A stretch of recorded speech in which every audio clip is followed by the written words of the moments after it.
ഇപ്പൊ കാണിക്കാൻ പറ്റുമോ? എന്നാ ഇപ്പൊ തന്നെ കാണിക്കുക. بعد ذلك صلى خادم الحرمين الشريفين ركعتي تحية المسجد.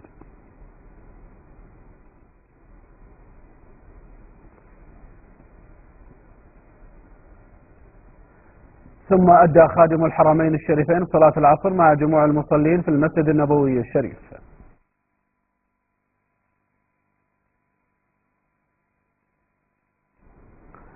عقب ذلك تشرف بالسلام على رسول الله صلى الله عليه وسلم وصاحبيه رضي الله عنهما. وقد رافق خادم الحرمين الشريفين في زيارته للمسجد النبوي الشريف صاحب السمو الملكي الأمير نايف بن عبد العزيز النائب الثاني لرئيس مجلس الوزراء وزير الداخلية، وصاحب السمو الملكي الأمير ممدوح بن عبد العزيز، وصاحب السمو الملكي الأمير عبد الإله بن عبد العزيز مستشار خادم الحرمين الشريفين. സൗദിയിൽ നിന്നുള്ള അനൗൺസാണ്. മൗലവിയോട് ചോദിക്കട്ടെ, മൗലവി കഴിഞ്ഞ പ്രാവശ്യം വന്നപ്പോൾ വെല്ലുവിളി നടത്തിയിരുന്നു എന്നെ, മദീനയിൽ പ്രസംഗിക്കാൻ പേരോടിന് ധൈര്യമുണ്ടോ, പെർമിറ്റ് കൊണ്ടുവരാതെ. ഞാൻ പറഞ്ഞു കൊണ്ടുപോവാ പെർമിറ്റ്, റെഡി. ഇപ്പൊ വന്നിട്ട് മോപ്പർ റെഡിയായോ മൗലവി? കരയുദ്ധം നടക്കുന്നുണ്ടേ മൗലവി, വീണ സ്ഥലത്ത് എഴുന്നേൽക്കാൻ 10 മാസം തികയുന്നുണ്ടേ മൗലവി, ഇത് കരയുദ്ധമാണ്. ഇനി ഞാൻ പറയട്ടെ, ഓ മുസ്ലിമീങ്ങളെ, ആരാണ് ഈ പാവപ്പെട്ട മുജാഹിദിന് മക്ബറ പൊളിക്കാൻ പ്രചോദനം നൽകിയത്, ഭീകരപ്രവർത്തനത്തിന് പ്രചോദനം നൽകിയത്? മുജാഹിദിന്റെ മൗലവിമാരല്ലേ അൽമനാറ്. നേർച്ചകൾ എന്ന അധ്യായം ഖബറുകൾക്ക് നേർച്ച നേരുന്നതിൽ ഫലമുണ്ടെന്നും പ്രതിഫലമുണ്ടെന്നും വിശ്വസിക്കുന്നവൻ വിഡ്ഢിയും വഴിവേശവനുമാകുന്നു. അള്ളാഹുവിന്റെ അടുക്കലേക്ക് അവശ്യ പൂരണത്തിന് തന്മൂലം വഴി തുറക്കുമെന്നും വിഷമങ്ങളെ അത് നീക്കുമെന്നും സുഖസൗകര്യങ്ങൾക്ക് വഴി തുറക്കുമെന്നും ആയുസ്സിനെ സംരക്ഷിക്കുമെന്നുമൊക്കെ വിശ്വസിക്കുന്നവൻ അവിശ്വാസിയും മുശിരിക്കുമായിരിക്കും.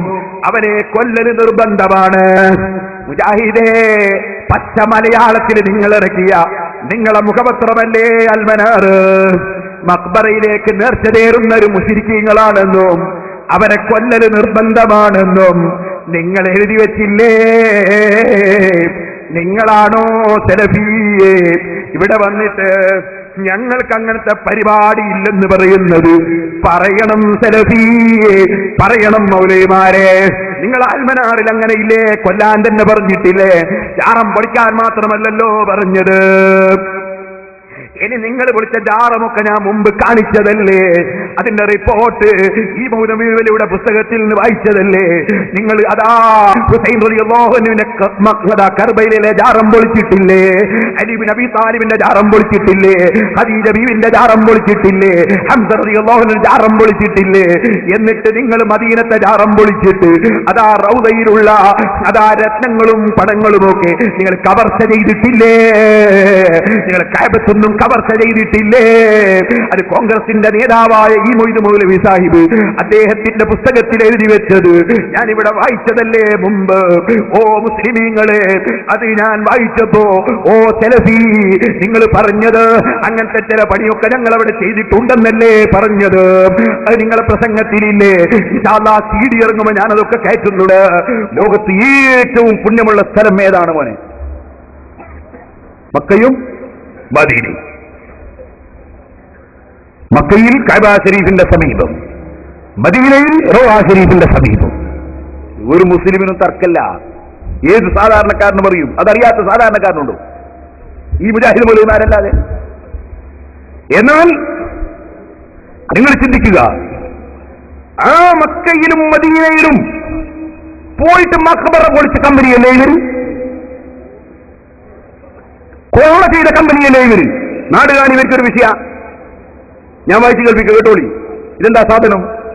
ഇന്ത്യൻ മുസ്ലിങ്ങളും സ്വാതന്ത്ര്യ പ്രസ്ഥാനവും ഈ മൊയ്ദ് മൗലവി എഴുതിയതാണ്. അയാൾ മുജാഹിദാണ്, സുന്നിയല്ല. ഈ പുസ്തകത്തിന് അവതാരിക എഴുതിയത് CH മുഹമ്മദ് വായ സാഹിബാണ്. ഈ പുസ്തകത്തിൽ അയാൾ എഴുതുന്നത് കണ്ടോ?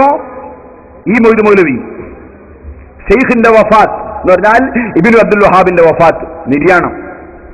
ഏതാണ്ട് 90 വയസ്സ് പ്രായമെത്തിയ ഷെയ്ഖ് മുഹമ്മദ് ബിൻ അബ്ദുൽ വഹാബ് ഹിജ്റ 1206 ക്രിസ്താബ്ദം 1792 ഇഹലോകവാസം വെടിഞ്ഞു. ഇയാൾ ചെയ്ത പണി എന്താ? ഇയാൾ ജനിച്ചത് നജിദിലാണ്. നജിദിനെ സംബന്ധിച്ച് നബി സല്ലല്ലാഹു അലൈഹി വസല്ലം തങ്ങൾ അല്ലാഹുമ്മ ബാരിക് ലനാ ഫീ യമനിന, അല്ലാഹുമ്മ ബാരിക് ലനാ ഫീ സാമിന എന്നൊക്കെ ദ്വാരുന്നപ്പോ, സാമിനും യമനൊക്കെ ദ്വാരുന്നപ്പോ സഹാബത്തിൽ ചിലർ പറഞ്ഞു ഫീ നജിദിനായ റസൂലുള്ളാഹ്, നജിദിന് വേണ്ടി ബർക്കത്തിന് ദ്വാരം തരണം നബിയെ. 3 പ്രാവശ്യം പറഞ്ഞിട്ട് ദ്വാരം നിർത്തില്ല. ഇന്നെന്താ അവിടെ നിന്നാണ് കുലുക്കം, അവിടെയാണ് ശൈത്താന്റെ കൊമ്പ് പ്രത്യക്ഷപ്പെടുക എന്ന് പറയും. അപ്പറഞ്ഞ നജിദിൽ, ആ നജിദിൽ ജനിച്ച ആളാണ് ഇബ്നു അബ്ദുൽ വഹാബ് പറഞ്ഞത്. അയാൾ അനുയായികളാണ് സർവ്വമുജാഹിദീങ്ങൾ. അല്ലാഹുവിന്റെ റസൂൽ ബർക്കത്തിന് ദുആർക്കൂല, ശൈത്താന്റെ കൊമ്പ് പ്രത്യക്ഷപ്പെടുന്ന സ്ഥലത്ത് ആ ഇബ്നു അബ്ദുൽ വഹാബിന്റെ ആൾക്കാർ എന്ത് ചെയ്തു? നജിദികൾ എന്ത് ചെയ്തു പറയട്ടെ, മൊയ്ത് മൗലവി പറയട്ടെ. ഹിജാസിലെ ആറിത്തണുത്ത പഴയകാലം വീണ്ടും ചൂടുപിടിച്ചു. അതിനൊരു പ്രത്യേക കാരണമുണ്ടായി. നജിദികളുടെ തീഷ്ണതയുള്ള വാദഗതിയോട് ഹറമിലെ ഉലമാക്കൾക്ക് യോജിക്കാൻ കഴിഞ്ഞില്ല. ഹറമിലെ ഉലമാക്കള് നജിദികളുടെ അഭിപ്രായത്തോട് യോജിച്ചില്ല. ബുഖാരിയിൽ നമ്മൾ നേരത്തെ എന്തായാലും പഠിച്ചത്, ബുഖാരിയിൽ ഒരു അധ്യായം നബി സല്ലല്ലാഹു അലൈഹി വസല്ലം തങ്ങൾ പറഞ്ഞതിൽ പറയുന്ന അധ്യായം, വഹല്ല അല ഇത്തിഫാഖി അഹ്ലുൽ ഇൽം, വിവരമുള്ളവർ ഒരു വിഷയത്തിൽ യോജിച്ചാൽ ആ യോജിച്ച വിഷയത്തെ സ്വീകരിക്കണം എന്ന് അല്ലാഹുവിന്റെ റസൂൽ സല്ലല്ലാഹു അലൈഹി വസല്ലം പ്രേരിപ്പിച്ചതിൽ പറയുന്ന അധ്യായം. വമജ്തമ അലൈഹിൽ ഹറമാനി, മക്കയിലെ ഹറമും മദീനയിലെ ഹറമും ഒരു കാര്യത്തിൽ യോജിച്ചാൽ ആ യോജിച്ചത് അംഗീകരിക്കണം എന്നത് പഠിപ്പിക്കുന്ന അധ്യായം. ഇനി കേട്ടോളി. അവർ വീണ്ടും ഷരീഫിനെ സമീപിച്ചു. ഷരീഫ് അന്നത്തെ ഭരണാധികാരിയാണ്. ഷരീഫ് ഒരിക്കൽ കൂടി നജിദികൾക്ക് ഹിജാസിൽ പ്രവേശിക്കാൻ പാടില്ലെന്ന ഉത്തരവ് പുറപ്പെടുവിച്ചു. നജിദികൾ പഴയപടി സാമ്പത്തിക ഉപരോധത്തിന് തുനിഞ്ഞു. ഇറാഖ്, ഇറാൻ വ്യാപാര സംഘങ്ങളെ അലോസരപ്പെടുത്താൻ തുടങ്ങി. അങ്ങനെ പിന്നെ വെച്ചാൽ വ്യാപാരത്തിന് പോകുന്ന ആളുകളെ കൊള്ള ചെയ്യാൻ തുടങ്ങി വരും. എന്നിട്ട് പിന്നെന്താ ചെയ്തത്? മുജാഹിദീങ്ങൾ ചെയ്ത പണിയായി പറയുന്നത്. എന്നാൽ ഇത്തവണ ഈ തീപ്പൊരികൾ മധ്യ ഇറാഖിലും ഇറാനിലും എത്തി. ഹിജറ 1216, ക്രിസ്താബ്ദം 1802 കർബല, മുഅല്ല, നജി അസ്റഫ്, ബലദുൽ ഹുസൈൻ തുടങ്ങിയ രാജ്യങ്ങളെ നജിദുകാരി ആക്രമിച്ചു. അവിടങ്ങളിലെ ധനങ്ങളും ഖജാനകളും രത്നങ്ങളുമെല്ലാം പിടിച്ചെടുത്തു. അവ പട്ടാളക്കാരുടെ ഇടയിൽ വിതരണം ചെയ്തു. ഖബറുകളുടെ മേൽ പടുത്തുയർത്തിയിരുന്ന എടുപ്പുകൾ പൊളിച്ചു നീക്കി. ഖബറുകളുടെ മേൽ എടുത്ത എടുപ്പുകൾ പൊളിച്ചു നീക്കി. അവിടുന്ന് ആളുകളെ സംഖ്യകൾ മുഴുവനും കവർച്ച ചെയ്ത് ഖജനാവുകളും രത്നങ്ങളും കയ്യിലാക്കി കവർച്ച ചെയ്തിട്ട് വിതരണം ചെയ്തു. ആര്? മുജാഹിദുകളുടെ നേതാക്കന്മാര്. തീർന്നില്ല, ഇനിയും കേട്ടോ. ഹിജറ 1318 മുഹറം 8 1803 ഏപ്രിൽ 3 ഇബ്നു അബ്ദുൽ അസീസ് വിജയപേരി മുഴക്കിക്കൊണ്ട് പരിശുദ്ധ മക്കയിൽ പ്രവേശിച്ചു. പരിപാവനമായ കഅബയിൽ ഉണ്ടായിരുന്ന വിലപിടിച്ച സാധനങ്ങളും രത്നങ്ങളും നാണ്യങ്ങളും അടക്കം ചെയ്ത ഭണ്ഡാരം അധീനപ്പെടുത്തി. അവ പട്ടാളക്കാർക്ക് വീതിച്ചു കൊടുത്തു. ഖബറുകളുടെ മേൽ തുർക്കികളും മറ്റും നിർമ്മിച്ചിരുന്ന ഗോപുരങ്ങളും കുബകളും പൊളിച്ചു നീക്കി. ഇബ്നു അബ്ദുൽ വഹാബിന്റെ മുജാഹിദിന്റെ ആളുകൾ മക്കയിൽ കടന്നിട്ട്, ഈ മൊയ്ത് മൗലവി കോൺഗ്രസിന്റെ നേതാവാണ്, മുജാഹിദിന്റെ നേതാവാണ്, അദ്ദേഹം എഴുതുകയാണ്, ഖബറുകളുടെ മേലുള്ള കുബ്ബകൾ പൊളിച്ചു നീക്കി, കഅബത്തിലുള്ള രത്നങ്ങൾ കവർച്ച ചെയ്തു. അവരെ നേതാക്കന്മാർ എടുത്ത പണി പറയാണ്. അങ്ങനെ എന്നിട്ട് അവസാനം പറയാണ്, പിറ്റേ കൊല്ലം മദീന മുനവ്വറയും കൈവശപ്പെടുത്തി. അവിടെയും മക്കയിൽ ചെയ്ത പോലുള്ള പ്രവർത്തികൾ ചെയ്തു. ഖബറുകളിലെ കുബ്ബ പൊളിച്ചത് വലിയ എതിർപ്പിനു കാരണമായി.